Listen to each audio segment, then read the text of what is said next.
நம்ம எவ்வளவுதான் நல்லா பண்ணாலும் சரி, நல்லது பண்ணாலும் சரி, நம்மள பத்தி பெருமையா பேச ஒரு பையன் வரமாட்டான். ஆனா திடீர்னு எதிர்பாராத விதமா அவங்களையே மீறி நம்மள பத்தி பெருமையா பேசினாதான் உண்டு. அந்த மாதிரியான ஒரு இன்சிடென்ட் இன்னைக்கு எங்க வீட்ல நடந்தது.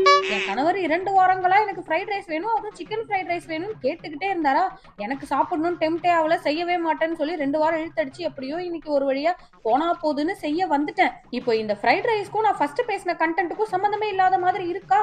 சம்பந்தம் இருக்கே, அதையும் நான் சொல்றேன். ஃப்ரைட் ரைஸ்க்கு சோறு வேக வைக்கிற கேப்ல என் கணவர் என்கிட்ட வந்து, இங்க பாரு ரெஸ்டாரண்ட் ஸ்டைல்லலாம் வந்து ஃப்ரைட் ரைஸ் பண்ணிடக்கூடாது, நல்ல ரோட்டு கடை ஸ்டைல்ல இருக்கணும் அப்படின்னு சொல்றாரு.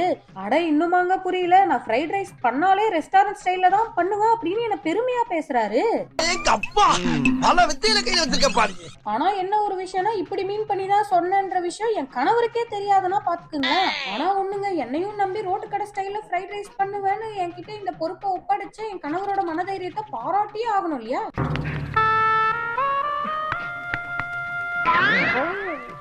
சும்மாவே நம்மளோட பெர்ஃபார்மன்ஸ் கொஞ்சம் ஹெவியா தான் இருக்கும். இன்னைக்கு வேற இவ்வளவு பெருமையான வார்த்தையை வேற காதுல கேட்டுட்டோமா, அப்புறம் இன்னும் கொஞ்சம் பெர்ஃபார்மன்ஸை கூடுதலா போட்டு ஃப்ரைட் ரைஸை பண்ணி கொடுத்துட்டேன்.